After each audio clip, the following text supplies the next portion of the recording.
Hello, I'm Brigantia Blackbird of the Blackbird Grimoire. Welcome back to Pagan Tales, and of course, this is our Yuletide edition. So we're going to be discussing the Celtic god Lugh. Now, the reason we are doing this is because by tradition, Lugh is said to have been born on the winter solstice, and so many of his powers and his favorite weapons are solar in nature, and his very essence and being is that of the very creative, masculine, projective energy. So there really is no more fitting symbol of that than the sun. So while his status as a solar deity within the broader community remains hotly contested, on balance, I really do consider this issue to be strictly academic, and it's one of those arguments that I feel personally ready to move on from. He's associated with the sun, whether you want to absolutely categorize him as a sun deity or not. So that means that, and especially since we are coming up on his birthday, he's very relevant this time of year. So let's talk about cycles of power. And now we know, of course, the sun is at its weakest point during the winter solstice, and it's at its strongest during the summer solstice. And Lu's cyclical journey reflects that at the very low point of dormancy of winter to massive activity in the summer. And of course, in the summer, he's at his absolute height during Letha. And then at Lunasa, we start seeing, what he has to show for it, what has all of that creative energy actually produced. And this cycle also mirrors a little bit the legend of the Holly King and the Oak King. So we have the Oak King reigning from the winter solstice to the summer solstice. If the sun is growing, that means we are in the season, the time of the Oak King. And this symbolizes the renewal of physical life and thriving and health and vitality and all of those things. And then the Holly King reigns from the summer solstice to the winter solstice. So if the sunlight is decreasing, that is the time of the Holly King. And that symbolizes the eternally renewing and ever present spirit, not always seen and visible, but always there nonetheless. So celebrating Lugh at the winter solstice, it recognized that moving forward, his influence and his talents are going to be much more strongly felt. So let's talk about honoring Lu's spirit, because beyond the controversy of whether or not Lu can really be considered a sun god, he is best known for his multifaceted talents. And one way to honor his legacy at Lu Yule, rather, Lu Yule, it's going to be interesting, gang.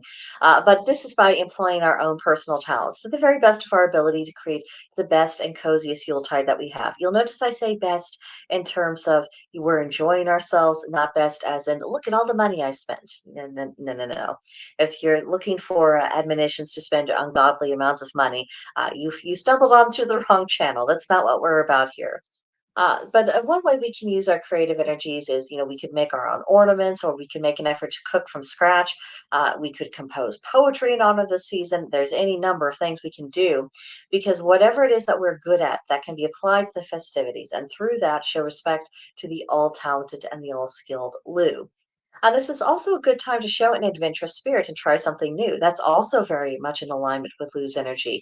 For example, if you've never constructed your own gingerbread house and decorated it, maybe this is the year to give it a go. Or maybe this is the year to try making your own ornaments, or to go outside and to gather up some evergreens and to arrange them in a really pretty play on your own tree. Whatever it is that is getting you feeling creative and I want to do things, I want to make things. That is something that can be made to honor Luke, particularly if it's something you've never done before, because as multi-talented as he is, even he did some things for the first time. And uh and i and he doesn't strike me as the sort of god he has who's just instantaneously good at everything. I think he has so much aptitude, and then with the application of his effort, that's when the excellence really starts to shine through. Now, don't take that as absolute gospel. That's just the impression that I've gotten from him through working with him over the years. Now, for meditation, Lu embodied the notion of the Renaissance man before such a thing was a concept in Western culture. Of course, many of us are not going to be, Renaissance people, because not all of us have that kind of capability, and there's nothing wrong with it.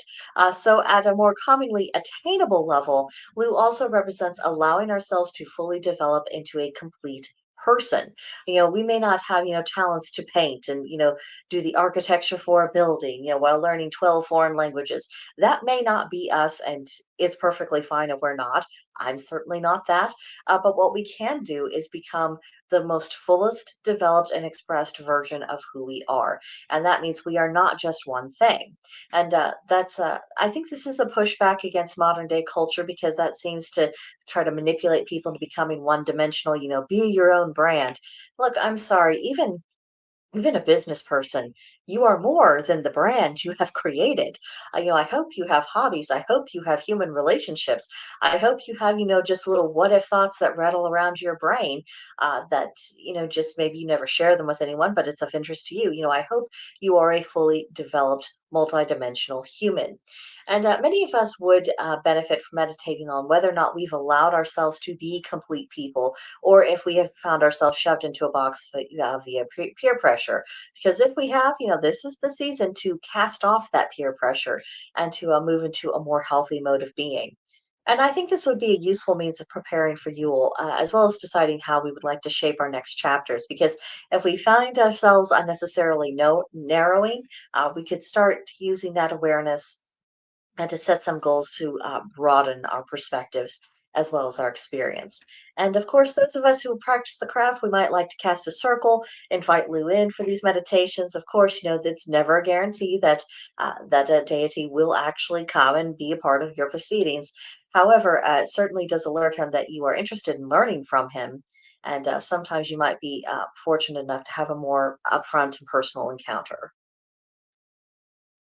So, last off, let's talk about some magical correspondences that are common to both the god Lu and to the holiday of Yule, and that would be holly for obvious reasons, as well as ivy, the apple, gold as both a metal and a color, obsidian and sapphire, boars. You can actually bring in this element through baking a ham for your Yule feast, and of course, a baked ham. From there you can start. You can use the leftover ham to scramble with your eggs in the morning, or you could use the leftover ham and ham and potato soup. So, I mean, even if you have a smaller household, there are ways to fully utilize that ham. So you're not investing in this expensive thing and not getting full benefit out of it. And then also, both Lugh and Yule are associated with the Fae, although of the more frosty variety. So this is just to pique your interest. Perhaps Lugh is not a deity that you've really thought of at this time of year before. Maybe you've never worked with him at all, and maybe now you're curious and you'll want to do a little bit more of your own research and just kind of stick your toe in the water uh, and see if he happens to show interest back. One thing I can say is that if his presence does come into your circle, or if he is nudging in on your meditations, you feel it. It's overwhelming in a really good way. It's excitement and it's like sunlight and you feel energized and you're just ready to take on the world and explore possibilities and maybe I can do that thing that I've never tried before and I feel really intimidated to do, but maybe I can do all of those things. That's what it feels like. It's just infusing you with possibilities and saying, there's no harm in finding out if you can do something. Maybe you have a hidden potential. Maybe this is something you don't know about yourself. Maybe this could be something you can pursue for your next chapter in the coming new calendar year. You never know what kind of wisdom he will have uh, to um, to bestow upon you. However, if you encounter him, it's intense. It's a very good intense, but it is definitely intense. And he does seem to expect people to be much more so doers rather than contemplators. So also bear that in mind if you do decide to reach out. But that's what I have for you this week. Next week, we're going to be talking about the goddess Frigga and her son, the god Balder. So I hope you come back for that. In the meantime, let me know what you think about all this in the comments, and I will see you in the next one. Bye for now.